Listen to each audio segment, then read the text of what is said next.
maintenant avec un produit de l'été que nous allons voyager, le jus d'orange. Celui que nous buvons en France est produit à 80% au Brésil. C'est donc là que nous allons pour découvrir et pour comprendre par qui et dans quelles conditions il est fabriqué. Et puis nous nous sommes posé une question. Comment le jus d'orange s'est-il imposé sur la table du petit déjeuner? Aujourd'hui, nous en consommons 27 litres par personne et par an. C'est 7 fois plus qu'il y a 30 ans. Alors pourquoi? Est-ce pour son goût, peut-être pour sa couleur et pourquoi pas pour sa réputation de grand pourvoyeur de vitamines? Alors nous avons enquêté. Le jus d'orange tient-il toujours ses promesses santé? Et quels sont donc ses secrets de fabrication? Comme chaque été, le jus d'orange prend ses quartiers sur les terrasses ensoleillées. D'un bout à l'autre de l'année, il nous accompagne dans notre vie quotidienne. Nous en buvons 27 litres par an et par habitant. Pour Caroline et ses amis, pas un jour ne commence sans un verre de jus d'orange. Tous les matins, ça va avec le petit-déj. Tous les matins, un petit verre de jus d'orange avant d'aller au travail. En plus de la douche, il faut le petit jus d'orange pour bien démarrer la journée. Un peu de peps, un peu de vitamines. Ça nous donne aussi l'impression d'avoir notre portion de fruits. Le jus d'orange apparaît donc comme une boisson saine, vitaminée. Les fabricants semblent avoir réussi à faire oublier qu'il s'agit aussi d'une boisson sucrée. Est-ce que vous avez le sentiment de consommer du sucre quand vous buvez un jus d'orange? Non, pas du tout. De consommer du fruit, oui, mais pas du sucre. Par rapport à un soda classique, je pense que c'est moins sucré. Ouais. Et ce jus d'orange, savent-ils d'où il vient? L'Espagne. Alors moi je dirais l'Espagne, le premier producteur. Ouais. Le Maroc aussi, je pense. Derrière son comptoir, Lulu connaît-il leur provenance? Vous savez d'où elles viennent les oranges? Ah oui, elles viennent d'Espagne. Et les jus de fruits en bouteille viennent d'où? En vrai, je ne sais pas. C'est même pas écrit, hein, je pense. Hein. Ça doit être écrit normalement. Pressé d'en savoir plus sur l'origine du jus d'orange, j'ai pour seul indice cette publicité. Des images idylliques d'une orangeraie et de son propriétaire. Je m'appelle Eduardo et je cultive les oranges depuis 15 ans. On les choisit une à une, on les cueille à la main, afin de produire un jus d'orange au goût exceptionnel. Mais Eduardo existe-t-il vraiment? Je suis partie à sa recherche, bien loin de nos tables de petit déjeuner. Au Brésil, dans le plus grand verger d'orange de la planète. Il produit à lui seul 80% du jus d'orange exporté dans le monde. J'ai suivi la route du jus d'orange, des cueilleurs de fruits jusqu'aux consommateurs, en passant par les usines de pressage et d'embouteillage détenues par des géants de l'industrie. J'ai percé leurs secrets de fabrication, pénétré leur cuisine, mesuré les taux de vitamines et de sucre. La réalité que j'ai découverte est bien plus acide que celle des publicités.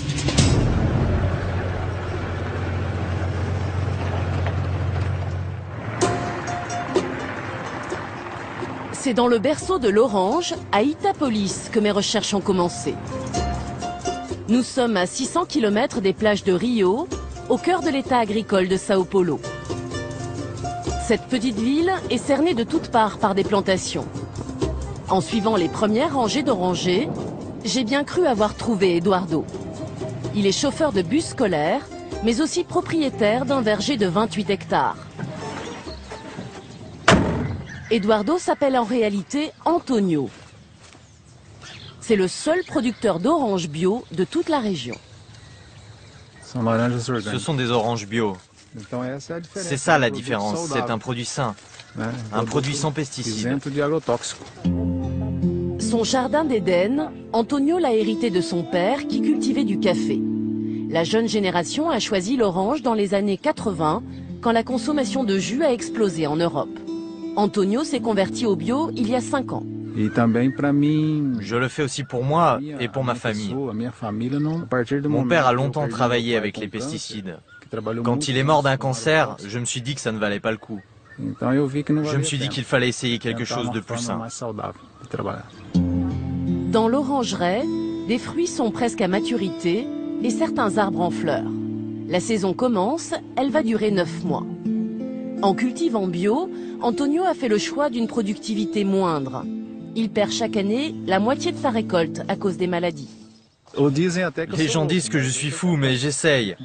J'essaye de vaincre ces maladies et atteindre mon premier objectif, qui est de produire des oranges saines.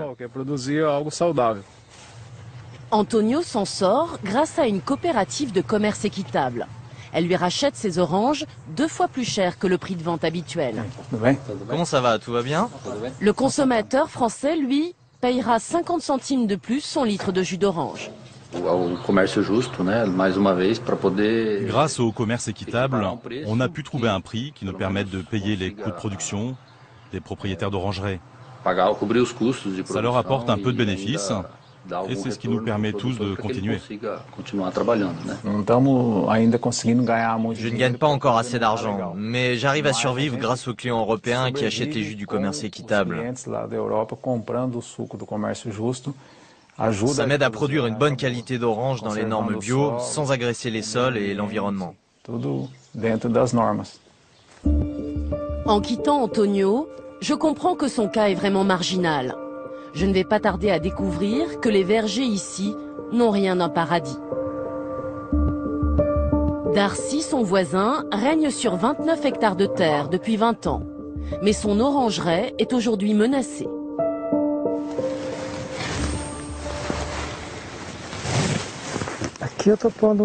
Je mets les protections, le masque, la visière, un bonnet, des gants. Tout ça pour pouvoir pulvériser les pesticides. Boirons-nous encore longtemps du jus d'orange brésilien? Car Darcy bataille contre le dragon jaune, une maladie transmise aux orangers par un insecte venu de Chine. Et ce dragon-là ravage toutes les plantations du pays. Ça commence d'abord dans les feuilles. Elles jaunissent et ensuite l'orange, regarde, elle tombe par terre. L'orange n'arrive pas à grandir. Si on secoue un peu, elle tombe. Dès qu'un arbre est touché, il faut l'abattre. Alors chaque mois, Darcy noie ses oranges de pesticides. La pire chose dans mon métier, c'est la pulvérisation des pesticides. Et chaque année, je dois pulvériser de plus en plus. Mais je me sens obligé de pulvériser. Soit je pulvérise, soit je quitte le métier. 3 jours par mois, Darcy est donc obligé de traiter son verger. Dans ce nuage de pesticides, l'image d'Eduardo se dissipe. Je reprends la route. Les petites propriétés cèdent la place à d'immenses plantations et à la culture intensive. Ici, plus d'1 million d'arbres sont plantés. Il ne s'appelle pas Eduardo, mais Michael, et il vante l'orange du Brésil comme dans les publicités. Le fait qu'il y ait autant de production d'oranges au Brésil, c'est la combinaison de plusieurs atouts. On a beaucoup de soleil, il y a beaucoup de pluie, des lacs et des rivières, et une très bonne qualité de sol, riche en nutriments, ce qui est excellent pour les arbres. Mais l'enfer du dragon jaune frappe aussi cette immense orangeraie. Les pesticides sont massivement utilisés, mais pas seulement. Michael me fait découvrir une parade étonnante. Ici, on a une solution naturelle contre les maladies, enfin, autant qu'on peut. Ce qu'on fait ici, c'est qu'on mélange un oranger avec des racines de citronnier. Ça paraît fou, mais la raison pour laquelle on fait ça, c'est que les citronniers sont beaucoup plus résistants que les orangers face aux maladies. C'est des oranges qui ont le goût de citron ou c'est les mêmes oranges? Non, ça a parfaitement le goût d'orange, en aucun cas le goût du citron. Tout cela peut paraître bien artisanal. Pourtant, nous sommes ici chez un géant du jus d'orange. La plantation appartient à Koutral, le numéro 2 mondial. J'ai repris la route pour me rendre au cœur du système Koutral et prendre conscience de sa puissance. En arrivant dans la ville d'Araraquara, impossible de manquer l'usine du groupe. Presser des oranges, c'est le premier métier de cette compagnie. La moitié du jus d'orange que nous consommons en France provient de ces usines. Triées, lavées, désinfectées. Avant d'être pressées, les oranges font peau neuve.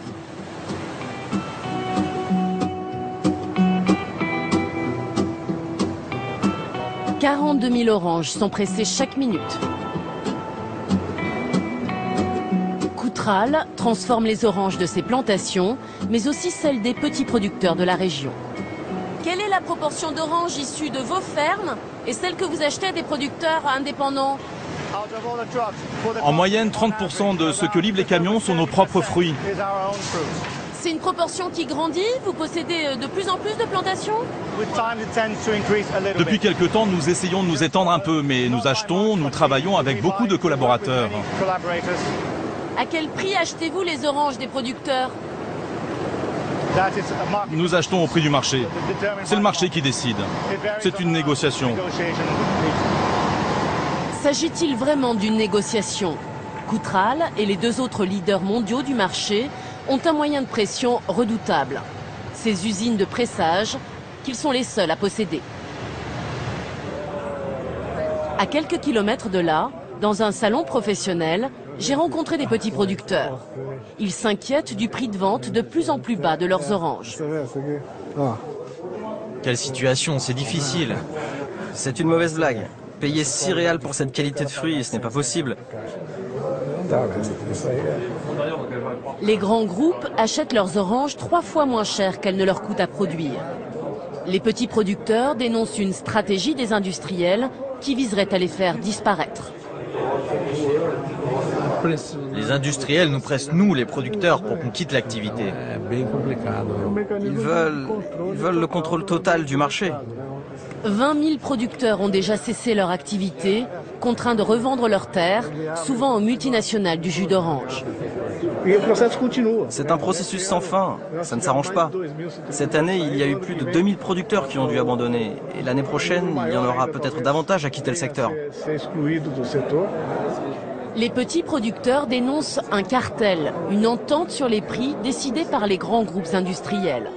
Ils ont même porté plainte. Dans leur viseur, le groupe Koutral. Il y a un procès en cours. Il y aurait une entente entre les grands groupes comme le vôtre pour imposer des prix d'achat très bas. Je ne crois pas. C'est déterminé par le marché. Vous n'avez pas entendu parler de ça? Non. Vous ne voulez pas parler de ça? Mais c'est vrai ou c'est pas vrai? Ce sont les conditions du marché. Les gars qui ne sont pas compétitifs sont éliminés. Mais vous savez, on fait travailler beaucoup de monde. Au total, Koutral emploie 80 000 personnes dans ses usines, mais aussi dans ses plantations. Pour ramasser les oranges dont le jus nous régalera chaque matin, il travaille en plein air, mais à la chaîne. À 6h30 du matin, chez Koutral, une armée de cueilleurs embauche pour une longue journée de labeur. Avant de rejoindre l'orangeraie, désinfection obligatoire pour ne pas contaminer les fruits.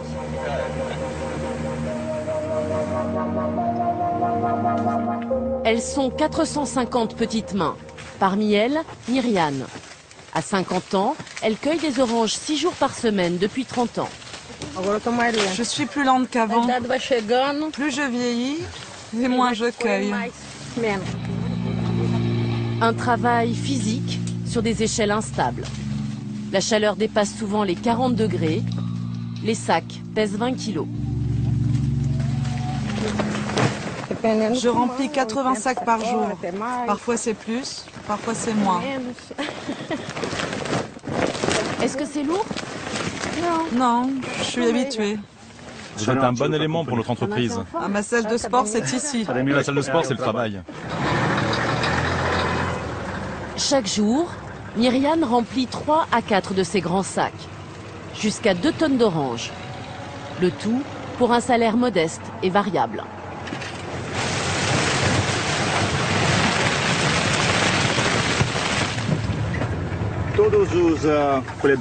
Tous les cueilleurs gagnent le salaire minimum brésilien, soit l'équivalent de 250 € par mois. Et plus ils cueillent, plus ils gagnent. Myriane doit tenir la cadence. Il lui faut ramasser plus de 6000 oranges par jour pour toucher ce salaire minimum. Alors à l'ombre des orangers, la pause déjeuner est brève.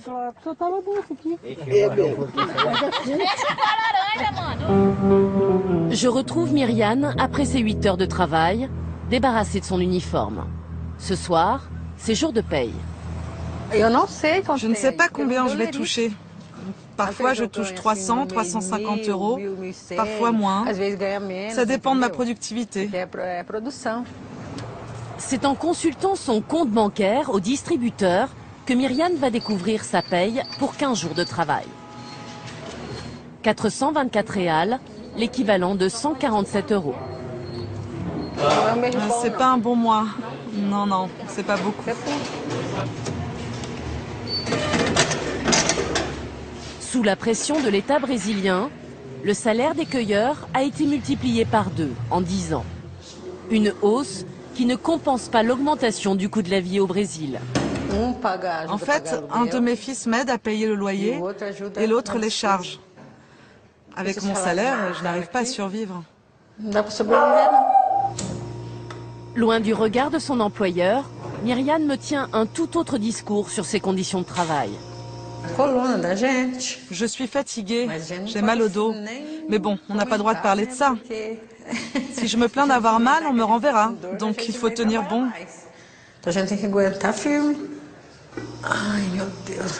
J'ai déjà tenu 30 ans, je peux tenir encore un peu plus, non? Demain, à 5 h, avec sa gamelle, Myriane grimpera dans le car comme tous les matins. Avec un espoir, ne pas tomber de son échelle dans la plantation. Car les accidents du travail sont difficiles à faire reconnaître. Mon seul moyen de rencontrer ceux qui ont été accidentés, c'est de retourner dans la ville d'Itápolis. Ici, un homme se bat pour faire reconnaître le droit des travailleurs. Au syndicat des employés agricoles, Antonio Boava reçoit chaque semaine des saisonniers blessés. Bienvenue, entre. Comme Anna qui vient d'être licenciée. J'ai fait une chute avec mon sac plein d'oranges. Et ils n'ont pas voulu signer une déclaration d'accident de travail. J'ai un problème aux 2 genoux et à la main. Et j'ai été virée sans avoir droit à rien. Et vous n'avez aucune indemnisation? Non, non, non. Pour le syndicaliste, le cas d'Anna est loin d'être isolé. Chaque entreprise a son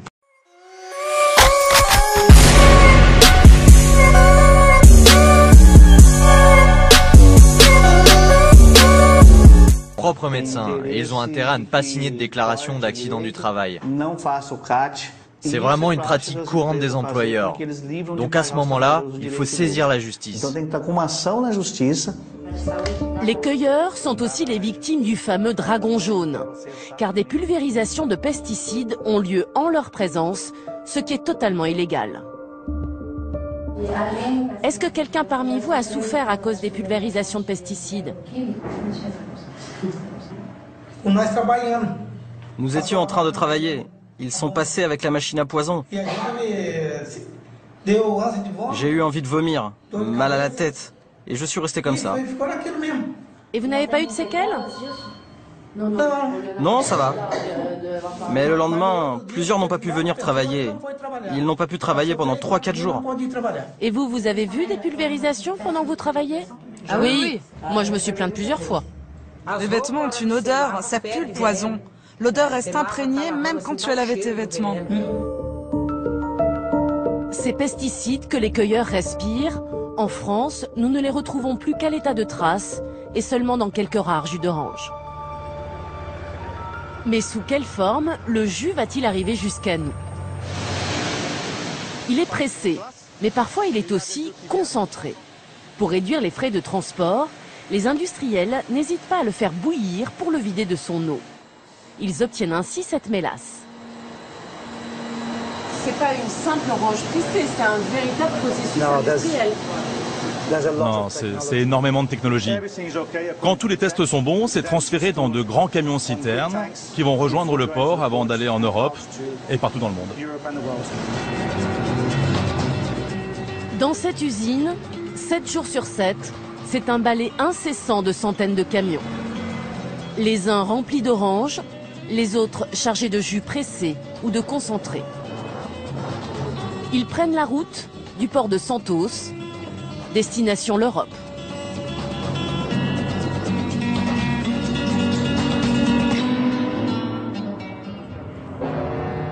Changement d'hémisphère et de climat. Après 15 jours de voyage, à 12 000 km du Brésil, l'Orange Star accoste dans le port de Rotterdam. Chaque mois, 3 bateaux de Coutral approvisionnent ainsi l'ensemble du marché européen. À bord, 34 millions de litres de jus d'orange. Mais avant qu'il ne se retrouve dans nos verres, la route du jus d'orange est encore longue. Le processus industriel ne fait que commencer. Me voici en Alsace, aux portes de cette usine installée à Sarre-Union. Ici, 15% du jus consommé en France est conditionné. Mais comment le jus a-t-il supporté le voyage? Robert va le tester avant d'autoriser son déchargement. Vous allez le goûter pour vérifier quoi? S'il est bon. 30 fois par jour, il répète ce même geste. Alors? Il est bon. Vous buvez encore du jus d'orange le soir ou le matin à la maison? De l'eau. Caroline Fischer, la responsable qualité, m'ouvre la caverne d'Ali Baba de l'usine. Ici sont précieusement conservées les 300 références de jus produites sur ce seul site. Car l'entreprise travaille pour de nombreux clients. Grandes marques, hard discount et marques de distributeurs. Chaque référence correspond à une recette qui est spécifique au client. D'accord. Il n'y a pas 2 fois la même recette? Non. Chaque client veut se différencier de son concurrent, quoi. Hein. Donc le but c'est de ne pas avoir la même chose que le concurrent, quoi. Comme les vignerons assemblent les cépages, les jus d'orange eux aussi sont donc mélangés. La petite cuisine du jus d'orange est d'abord élaborée au laboratoire à partir de 3 grands crus. Le brésilien, il est doux. L'espagnol, il a vraiment une odeur caractéristique de peau d'orange et il est beaucoup plus acide. Et le Floride, il se rapproche un peu du brésilien. Il est encore plus doux que le brésilien. Ce pur jus du Brésil va donc être assemblé avec un autre jus pour respecter la recette mise au point avec le client. 25% Espagne, 75% Brésil.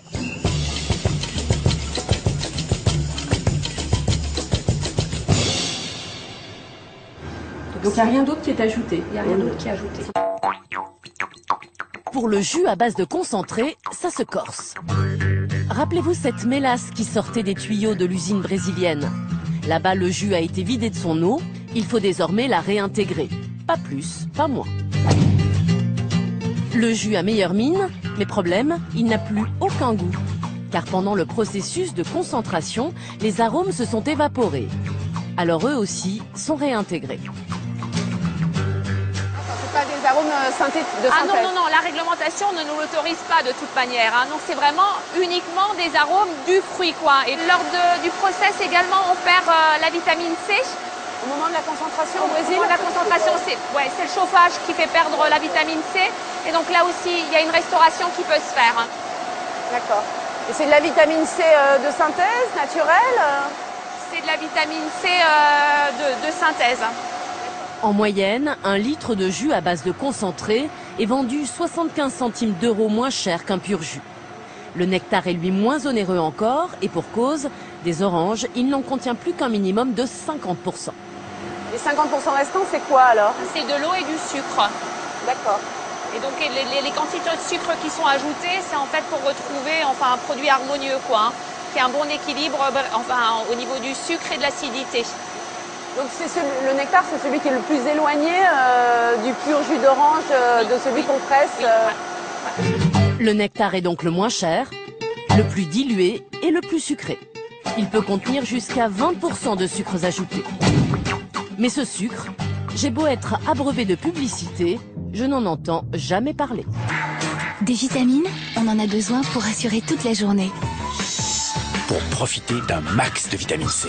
Le discours des fabricants est clair, le jus d'orange, c'est mon passeport santé. Bonjour à tous, donc c'est avec Quelques semaines avant l'été, je me suis invitée à une conférence de presse de la Fédération des professionnels des jus de fruits.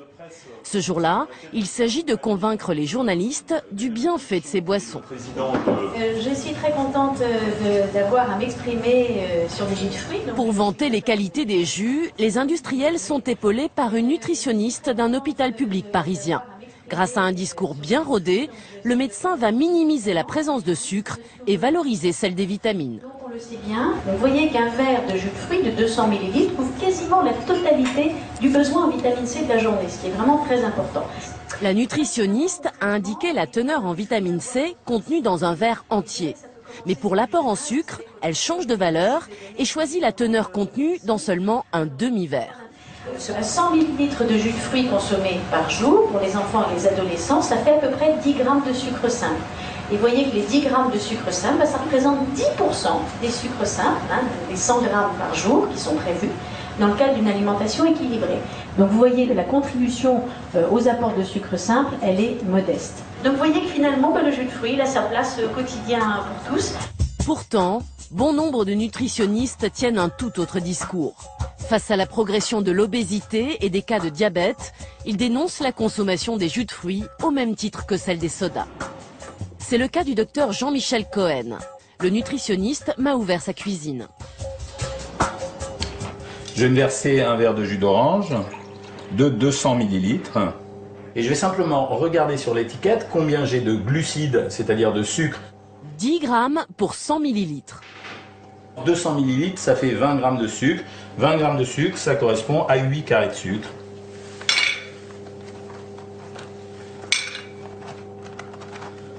Voilà. Maintenant, je vais me verser un verre de cola d'une quantité équivalente.